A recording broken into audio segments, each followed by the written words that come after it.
a eu du sable dans l'œil, donc il va voir, voilà. Donc il va voir les médecins. Mi-temps, pause, ok. Ah, il y a eu plutôt du sable dans le nez. Est-ce qu'il n'y a pas eu un coup?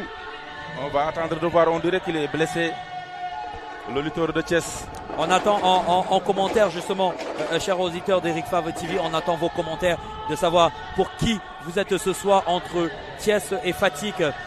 Donc envoyez vos pronostics, mais surtout de savoir qui va remporter le drapeau du chef de l'État par équipe entre Thiès et Fatick. Envoyez-nous en commentaire l'équipe que vous soutenez ce soir. Ndeysaan dafa gaañu xam naa sûrement dañ ko mbëkk Babacar Diène qui représente la région de Thiès 66 kilos mu ngi noonu en attendant di nuyu ñi nga xamante ne ñooy suivre yëpp di nuyu sama frère Ismaïla Ndour borom Dakar Mondial téléphone depuis Bentali maa ngi koy nuyu bu baax a baax di nuyu aussi Lune Production ñu ngi koy bëggee baax a baax Alioune Gueye le grand manager di nuyu aussi Ibso Cheval Taxaman depuis Espagne ñu ngi koy nuyu bu baax a baax di nuyu waa Espagne yëpp grand Thiaré Sarr Kabou waa Espagne yëpp maa ngi leen di nuyu aussi tuuti yaay Sarr depuis Espagne maa ngi koy nuyu bu baax doom day Xaadim Anta Seck combat baa ngi noonu départal ma ralenti bi ma xam ndax tura appi am na wala amul. Ah, il y a pas eu. bàyyi mu enchaîné waat daa mel ni am na fu am 3 appuis. Il y a eu 3 appuis. avant foofu la avant boobu la kon voilà.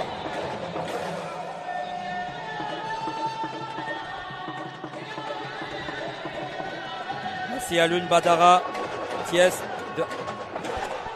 Premier pronostic, Alioune Badara qui dit que Thiès va remporter. Il faut rappeler que Fatick est quand même le détenteur en titre de la dernière édition. Non. Il est Fatick détenteur du record. Fatick est détenteur du record. Ah, c'est Kaolack qui avait. C'est Kaolack qui a remporté, mais c'est Fatick qui détient le record du nombre de victoires de cette compétition. Oui. C'est Kaolack qui est détenteur de la dernière édition, tout à fait. Qui s'était déroulée à Ziguinchor. À Ziguinchor, et malheureusement Kaolack qui s'est vu éliminer directement depuis avant-hier. Depuis les quarts de finale. Victoire de Fatick avec Cheikh Sadibou Sarr. Ñu gën ko xam ci Cheikh Akado moom Cheikh. Et aussi hier, Fatick qui a fait un carton plein. Bien sûr. 15-0, c'est-à-dire 15 combattants. Ils ont fait 15 victoires. Aucune défaite. C'est-à-dire, c'est le niveau de préparation des lutteurs de Fatick. Serine Saliou qui soutient Fatick. Colchoneros qui soutient Fatick seul. Liran qui dit je me suis dit que Fatick est favori vu son parcours. Effectivement, c'est ce que je rappelais. Fatick est favori ici, qui a fait un carton plein depuis le début de cette compétition. Donc Fatick part favori pour cette finale. ayca combat baa ngi noonu diggante Cheikh Sadibou Sarr ñu gën ko xam ci Cheikh Akado digganteem ak ki nga xamante ne mooy Babacar Diène bu Thiès. Victoire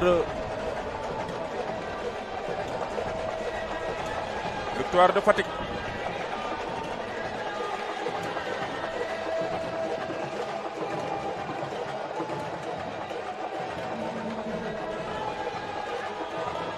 Première victoire de Fatick.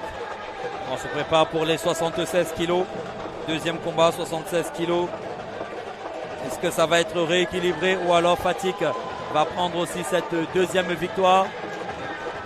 Ndeysaan mu war a nekk combat bu neex diggante Fallou Mbine Diap digganteem ak ki nga xamante ne moom mooy Ngor Ñaax di nuyu suma frère Pape Gorgui Ndour maa ngi koy nuyu ñu naan ko Rimbo maa ngi koy bëggee di bëggee Jogoy Diène toute la famille Ndour maa ngi leen di nuyu bu baax depuis Jok.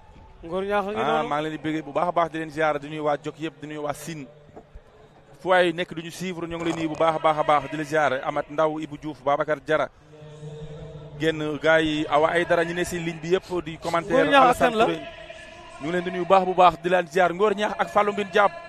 Fallou c'est le poulain de Modulo moom la ak Ngor Ñaax. Le lutteur de Parcelles. Lui les lutteurs. Ngor Ñaax fu mu teewal Ngor Ñaax Fatick la teewal catégorie 76 kilos ay ca ña nga ca.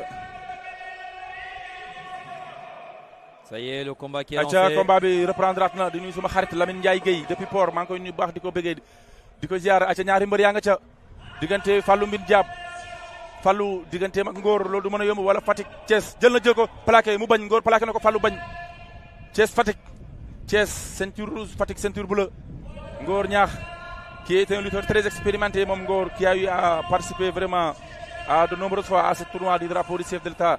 Il faisait partie même de l'équipe nationale de lutte sénégalaise Ngor Niakh qui est un lutteur très aguerri, un lutteur pétri de talent, un lutteur très expérimenté qui courage Fallou Mbine Diab qui est un jeune talent vraiment qui est en train de faire une ascension fulgurante au niveau de la lutte traditionnelle sénégalaise. Ben, justement, ça me revient donc une question. C'est vrai que tu as répondu avant-hier, mais pour ceux qui se connectent aujourd'hui, est-ce que les vainqueurs, par exemple, en individuel, pourraient intégrer immédiatement l'équipe nationale pour les compétitions africaines? Bien sûr, oui, bien sûr. Aïcha ñaari mbër ña nga ca ñaari mbër yaa nga ca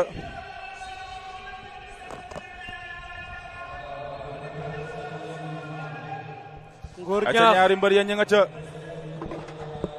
Ngor Niakh a ngi noonu rëpp na wala jël na ñaari loxoy teg ko ca suuf. Ngor Niakh digganteem ak Fallou loolu du mën a yomb Fallou Mbine Diab wala nga ne Mbine Diab caajaay borom yabo kii jóge Fara Bugum Fatick Thiès 1-0 pour le moment, 1-0 pour Fatick. Pour Fatick. Oui. Et là, il y a possibilité à Thiès de revenir coller. De revenir, oui. Oh. Ngor Niakh ak Fallou Mbine. Aïcha ñaari mbër yaa nga ca. Il y a encore Fatick Thiès. cette possibilité. Fatick de Thiès. remporter cette première victoire. Fatick Thiès. Pour Thiès. Fatick Thiès. Fatick Thiès. Mi-temps, voilà avertissement, on va attendre. Il va y avoir un avertissement. Fatick Thiès.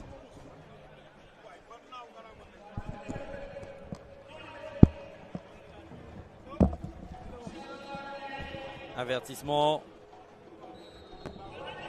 des deux, ça fait deux avertissements. Deux avertissements chacun. Non, deux avertissements ceinture rouge. Ay ca daw na jël ko Ngor jël na ko da ko bëgg a génne jaay doole expérience wala victoire de Fatick. Victoire de Fatick. Victoire de Fatick. Ngor Niakh a joué sur l'expérience. Exactement. Comme je l'ai dit tantôt, c'est un lutteur expérimenté. Il sait qu'ils sont à égalité d'avertissement, c'est pour cela. Vraiment, il a poussé à la faute. Il l'a poussé. Il a poussé à cette troisième faute, justement. À cette troisième faute. Voilà la sortie. 2-0 pour Fatick.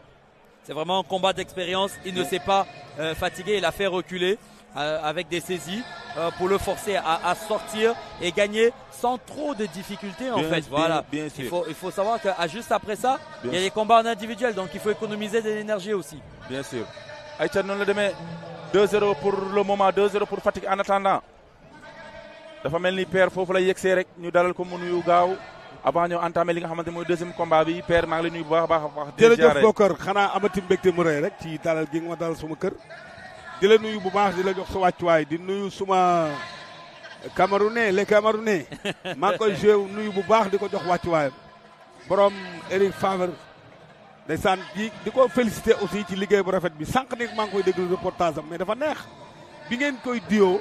booba fekk na Sini Sembène moo doon bëree ndeysaan ma ànd ak président Malick Ngom muy nit ku baax moom it ñu nekkoon foofu ci benn barab bu nekkoon mais macha allah liggéey bi rafet na communication bi jaar na yoon vraiment Sénégal gépp ñu ngi leen di teewlu encore une fois di nuyu PDG